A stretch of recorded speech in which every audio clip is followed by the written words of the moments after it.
सर्वमंगल मांगल्ये शिवे सर्वार्थ साधिके शरण्ये त्र्यंबके गौरी नारायणी नमोस्तुते। जय माता की। सुबह उठकर बिना स्नान किए रसोई में जाने पर कितना बड़ा पाप होता है, आज मैं आपको बताने वाला हूं। हमारे पास बहुत हमारी माताओं के, बहनों के प्रश्न आते हैं कि गुरुजी हमारे घर में बिल्कुल भी पैसे की बरकत नहीं होती। कई हमारी बहनों के प्रश्न आते हैं कि गुरुजी अक्सर हमारे घर में बिना बात के लड़ाई झगड़े होते रहते हैं। कई हमारी माताओं के प्रश्न आते हैं कि पंडित जी हमारे घर में कोई ना कोई अक्सर बीमार रहता है, तो इन सब का क्या कारण है? हमसे ऐसी क्या गलती हो रही है जो हमारे घर में कष्ट चलते रहते हैं? आज मैं आपको बताने वाला हूं कि किस तरह से आप अपने घर की सुख शांति को बनाकर रख सकते हैं, किस तरह से आप लक्ष्मी माता को अपने घर पर प्रसन्न रख सकते हैं और छोटे छोटे कार्य करने पर आपके घर की सुख शांति हमेशा बरकरार रहती है। तो प्यारे बंधुजनों, आज का यह एपिसोड बहुत ही ज्यादा इंपॉर्टेंट होने वाला है। बहुत मेहनत से हम आपके लिए एपिसोड बनाते हैं। आपका भी कर्तव्य है एपिसोड को आप ध्यान से देखें, ताकि हम जो मेहनत करते हैं वो मेहनत सफल हो सके। तो चलिए मां बगलामुखी को प्रणाम करते हुए आज के एपिसोड को शुरू करते हैं। ओम बगलामुखी देव्यै नमो नमः। अब हम बात कर रहे हैं जो घर की औरतें होती हैं, जो घर की महिलाएं होती हैं, उन्हें सुबह उठकर बिना स्नान किए रसोई में क्यों प्रवेश नहीं करना चाहिए। एक घर की जो उन्नति होती है, एक घर की सुख शांति, एक घर की बरकत कहीं ना कहीं सबसे ज्यादा अगर किसी के ऊपर निर्भर करती है तो वह घर की लक्ष्मी, घर की औरत होती है।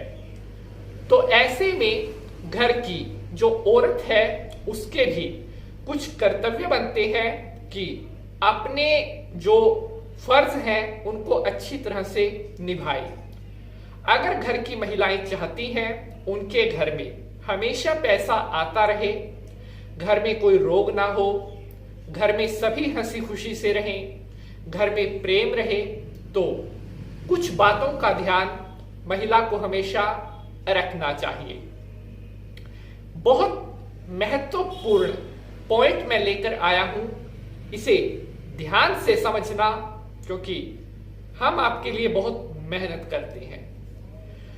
घर की औरत जब सुबह उठती है तो कभी भी उसे बिना स्नान किए रसोई में प्रवेश नहीं करना चाहिए। इसके पीछे कारण है।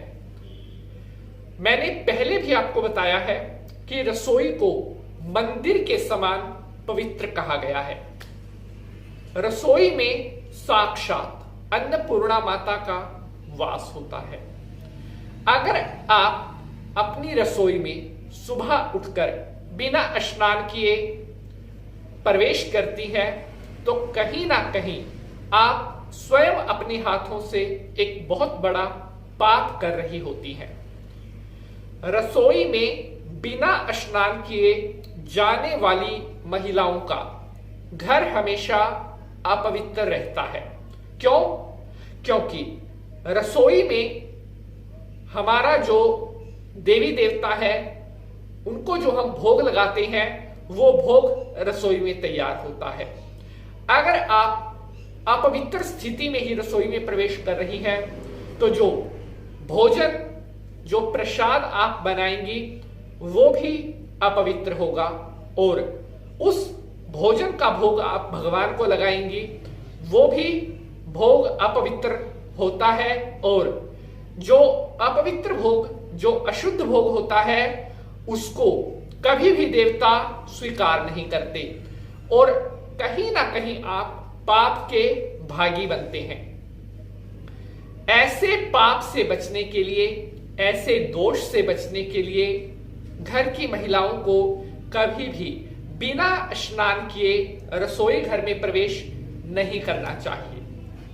दूसरा कि रसोई में मैंने आपको बताया अन्नपूर्णा माता का वास होता है। अगर आप बिना स्नान, बिना शुद्धि के रसोई घर में प्रवेश करती हैं तो कहीं ना कहीं आप अपनी अन्नपूर्णा माता का भी अपमान कर रही होती है। अन्नपूर्णा माता की कृपा उन्हीं घरों पर होती है जिन घरों की महिलाएं सुबह जल्दी उठती है, स्नान ध्यान शुद्ध होने के पश्चात ही वो अपने घर की रसोई में प्रवेश करती है। बिना स्नान किए रसोई में प्रवेश करने से आप अपने घर में बहुत सारे संकट जैसे लड़ाई, बीमारी, पैसे की कमी, बात बात पर झगड़े, किसी ना किसी को कोई बीमारी, इन संकटों को बढ़ावा दे रही होती है।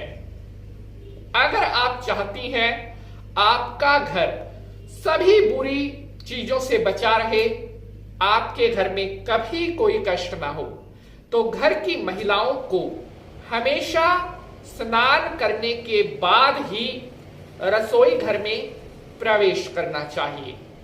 रसोई घर में जितना आप पवित्रता रखेंगी उतना ही ज्यादा देवी देवताओं का आशीर्वाद आपको प्राप्त होता है। एक और इंपॉर्टेंट, रसोई घर में कभी भी चप्पल लेकर नहीं जाना चाहिए। जो चप्पल है उसे रसोई घर से बाहर, वैसे तो जो चप्पल है उसे घर के अंदर भी लेकर नहीं घूमना चाहिए। व्यवस्था करें, जो चप्पल जूता है उसे घर के दरवाजे से बाहर ही कहीं जगह बना ले, वहीं पर घर के सभी सदस्यों को अपना जूता और चप्पल उतारना चाहिए। तो मैं आशा करता हूं मेरी माताओं बहनों को आज का यह एपिसोड बेहद पसंद आएगा। अगर आपका कोई प्रश्न है तो आप कमेंट बॉक्स में अपना वह प्रश्न पूछ सकती है। आज के लिए बस इतना ही। अब आपसे मुलाकात होगी अगले एपिसोड में किसी नए विषय के साथ। तब तक के लिए हंसते रहें, मुस्कुराते रहें। जय माता की।